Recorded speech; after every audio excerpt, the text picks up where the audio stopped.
Hello guys, welcome back to my channel. আজকের ভিডিওতে আমরা যে টপিকটা নিয়ে ডিসকাস করব সেটা হচ্ছে বর্তমান দিনে এফআইআইরা অ্যাকচুয়ালি কিভাবে প্লে করছে ইন্ডিয়ান মার্কেটে এবং কি করে এখান থেকে পয়সা জেনারেট করছে সেই বিষয়টা নিয়ে ডিসকাশন করব।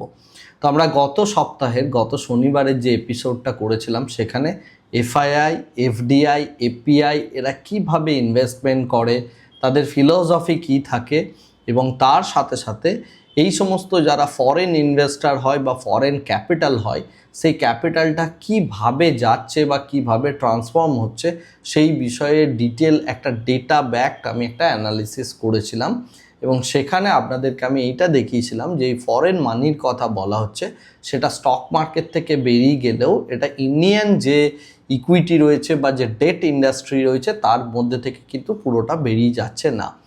সুতরাং আমরা এখানে একটা জিনিস বুঝতে পারছি যে স্টক মার্কেট থেকে এফআইআই এক্সিট করলেও ইন্ডিয়ার মধ্যে কিন্তু টাকাটা রয়েছে। তাহলে প্রশ্নটা এখন এই জায়গায় দাঁড়াচ্ছে যে তাহলে এফআইআইরা কী করে স্টক মার্কেট থেকে পয়সা বানাচ্ছে বা এই মুহূর্তে ইকুইটি ইনভেস্টিং থেকে পয়সা বানাচ্ছে। তো তাদের যে ফিলোসফিটা সেই ফিলোসফিটা আমি এরপরে ধীরে ধীরে আপনাদেরকে বলছি এবং কিভাবে মার্কেটের মধ্যে একটা ইভ্যালুয়েশন চলছে, স্লো ইভ্যালুয়েশন, সেই ইভ্যালুয়েশনের ব্যাপারটা আমরা এরপরে ধীরে ধীরে বোঝার চেষ্টা করি এই ডিসকাশন থেকে।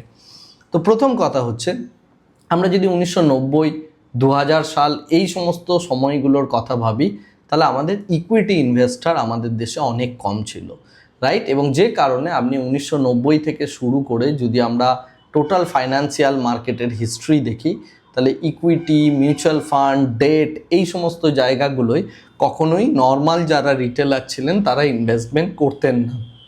এই ইনভেস্টমেন্টটাকে তারা কিভাবে করতেন না, আমাদের যারা আগের জেনারেশন রয়েছেন তারা ইনভেস্টমেন্টটা করতেন, তারা এলআইসিতে কিছুটা টাকা রাখতেন যেটাকে তারা ইনভেস্টমেন্ট মনে করতেন। আরও কিছু ব্যক্তি ছিলেন যারা পোস্ট অফিসে টাকা রাখতেন, কেউ হয়তো ব্যাংকসে এফডি করতেন। তো এইভাবে বিভিন্ন সেফ অ্যাসেটের মধ্যে ধীরে ধীরে ধীরে ধীরে টাকা রাখার একটা প্রবণতা তৈরি হয়েছিল।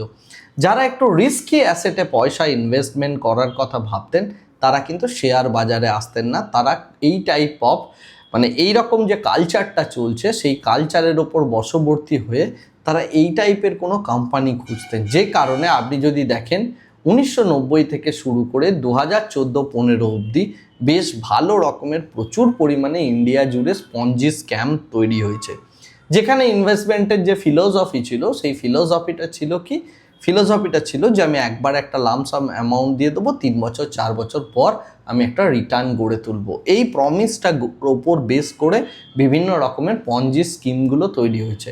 এটা কেবলমাত্র বর্তমান সময়ে সারদার কথা বা রোজ ভ্যালি বা এই টাইপের যে সমস্ত কোম্পানিগুলো রয়েছে শুধুমাত্র সেই সমস্ত কোম্পানি নয়, এর আগে আমরা গীতাঞ্জলি নামের একটা বড় বা পঞ্জি স্ক্যাম হয়েছে ইন্ডিয়াতে। তাছাড়া আমরা যদি দেখি সাহারা, বেশ বড় রকমের স্ক্যাম। তো এই টাইপের পঞ্জি স্ক্যাম কিন্তু ইন্ডিয়াতে দিনের পর দিন ধরে, বছরের পর বছর ধরে হয়েছে। যখন রিটেলাররা এই জিনিসটা অনুভব করলেন এবং সেই সময়ে অর্থাৎ সেই যে সময়গুলোতে এই জাতীয় স্ক্যামগুলো হচ্ছিল সেই সময়ে কিন্তু এফআইআই বা ফরেন ডাইরেক্ট মানিটা ইন্ডিয়াতে ঢোকে এবং তারপর থেকে ইন্ডিয়ার বুকে একটা আলাদা রকম রেভলিউশন শুরু হয় এবং ইন্ডিয়ান ইকুইটির ওপর বিদেশি বিনিয়োগটা কিন্তু ডাইরেক্টলি শুরু হয় এবং তারাই কিন্তু ইকুইটি মার্কেটটাকে ডমিনেট করতে শুরু করে। তো এই হচ্ছে সূচনা এবং সেই সূচনাটার পরে আমরা প্রায় 2 দশক পর এসে দেখতে পাচ্ছি যে ধীরে ধীরে এফআইআই এখান থেকে বেশ ভালো রকমের এক্সিট করছে, অর্থাৎ হট মানি, কোল্ড মানির যে ব্যাপারটা বা স্টেবল মানির যে ব্যাপারটা আমি বলেছিলাম সেই বিষয়টা আমি জাস্ট আগের ভিডিওতেই এক্সপ্লেন করেছি। তো সেই জিনিসটাই এখানে কিন্তু কন্টিনিউয়াসলি চলছে।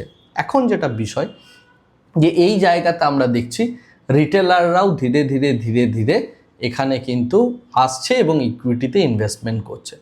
রিটেলার যারা ইনভেস্টমেন্ট করেন তাদের যদি ফিলোসফিটা বলি, ম্যাক্সিমাম যারা ইকুইটিতে ইনভেস্টমেন্ট করতে আসেন তারা হয় শেয়ারে ইনভেস্ট করেন, না হলে মিউচুয়াল ফান্ডে ইনভেস্ট করেন, আর না হলে তারা আইপিওতে ইনভেস্টমেন্ট করেন। এর মধ্যে সব থেকে বড় ডার্ক যে এরিয়াটা রয়েছে এই তিনটে ইনভেস্টমেন্টের মধ্যে, অর্থাৎ আপনি যদি ইকুইটি শেয়ারে ইনভেস্টমেন্ট করেন বা মিউচুয়াল ফান্ডে ইনভেস্টমেন্ট করেন বা তার সাথে যদি আপনি আইপিও দেখেন, এর মধ্যে সব থেকে ডার্কেস্ট পার্টটা হচ্ছে আইপিও, অর্থাৎ ইনিশিয়াল পাবলিক অফারিং। এখন বিগত 10 বছরে ইন্ডিয়ার মধ্যে একটা ইকোসিস্টেম গড়ে উঠেছে, যে ইকোসিস্টেমটা হচ্ছে অ্যাকচুয়ালি ভেঞ্চার ক্যাপিটালিস্ট ইকোসিস্টেম। তো ভেঞ্চার ক্যাপিটালিস্ট বা যে কোনো রকম প্রাইভেট ফার্ম হয়ে এফআইআই এখন কি করে, আর্লি স্টেজেই কোম্পানিগুলোর মধ্যে ইনভেস্টমেন্ট করা শুরু করে দেয়। আপনি যদি বিগত 7-8 বছরে যতগুলো আমাদের এখানে আইপিও এসছে, ফর এক্সাম্পল আপনি যদি আইপিওর কথা হিসাবে নেন জোম্যাটোর আইপিও, বা আপনি ওলা ইলেকট্রিকের আইপিও, বা আপনি পেটিএমের আইপিও, নাইকার আইপিও, বা তার সাথে আপনি যদি দেখেন লেন্সকার্টের আইপিও, এই যত আইপিওগুলো আপনি দেখবেন এখানে সবগুলোতেই সেম প্যাটার্ন ফলো করা হয়েছে।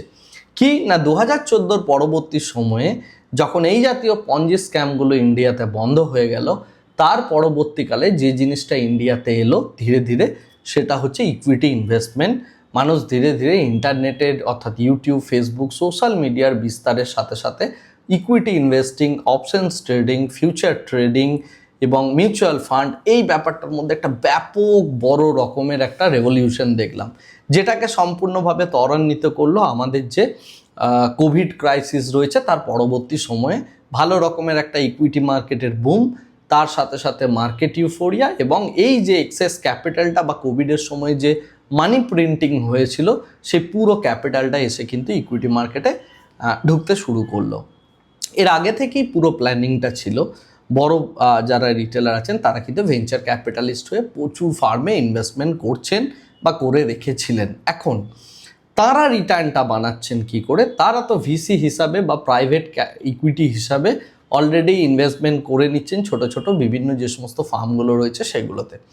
নাও সব থেকে ডার্ক এরিয়া যেটা আমি বললাম আইপিও, যেখানে রিটেলাররা মোটেও ভ্যালু চেক করে না, কেবলমাত্র গ্রে মার্কেট প্রিমিয়াম বা ছোট ছোট যে সমস্ত নিউজ আসে বা যে হাইপটা চলছে সেই হাইপটাতেই সবাই আইপিওতে বিনিয়োগ করে দেন।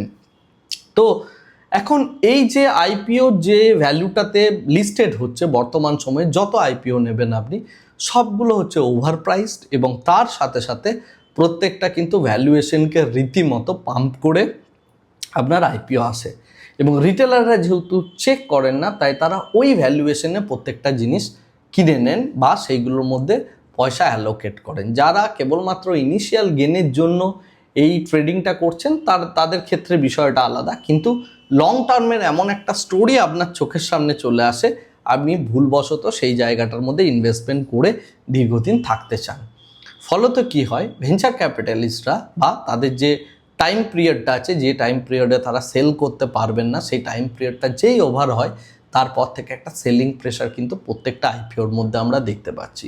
এবং যখন এই প্রেশারটা দেখতে পাচ্ছি, সেই কারণে দেখবেন প্রত্যেকটা আইপিও এই টাইপের ইনফ্লেটেড ভ্যালুয়েশনের যে সমস্ত আইপিওগুলো রয়েছে, সেই আইপিওগুলো আসার সাথে সাথে কিছুদিন পর থেকে সেগুলোর মধ্যে একটা ডাউন ট্রেন্ড চালু হয়ে যাচ্ছে, এবং সেটা সম্পূর্ণভাবে নিজের যে কারেক্ট ভ্যালুয়েশনে আসার কাজটা সেটা শুরু করে দিচ্ছে। প্রথমত একটা এক্সেসিভ ইনফ্লেটেড ভ্যালুয়েশনে অলরেডি ভেঞ্চার ক্যাপিটালিস্টরা সেল করছেন, রাইট? ফলত তারা যে ইকুইটি মার্কেটে যখনই এই শেয়ারটা এলো, আপনি সেখান থেকে কি দেখতে পাচ্ছেন, একটা এফআইআইদের সেলিং প্রেশার বা ভেঞ্চার ক্যাপিটালিস্টদের একটা সেলিং প্রেশার আপনি দেখতে পাচ্ছেন, যে কারণে আপনার কাছে যে ফিগারটা আসছে অর্থাৎ যে ক্যালকুলেশনসটা আসছে সেই ক্যালকুলেশনে আপনি দেখছেন এফআইআই শেয়ার মার্কেট থেকে ইনভেস্টমেন্ট করছে, এক্সিট করছে বা তারা সেল করছে, রাইট? তারা সেল করছে, তার কারণ হচ্ছে তাদের ওভার ভ্যালুয়েশনে তারা জিনিসটাকে নিয়ে আসছে, লঞ্চ করছে, এবং ওভার ভ্যালুয়েশনে তারা সেলিংটা করাটা শুরু করে দিচ্ছে।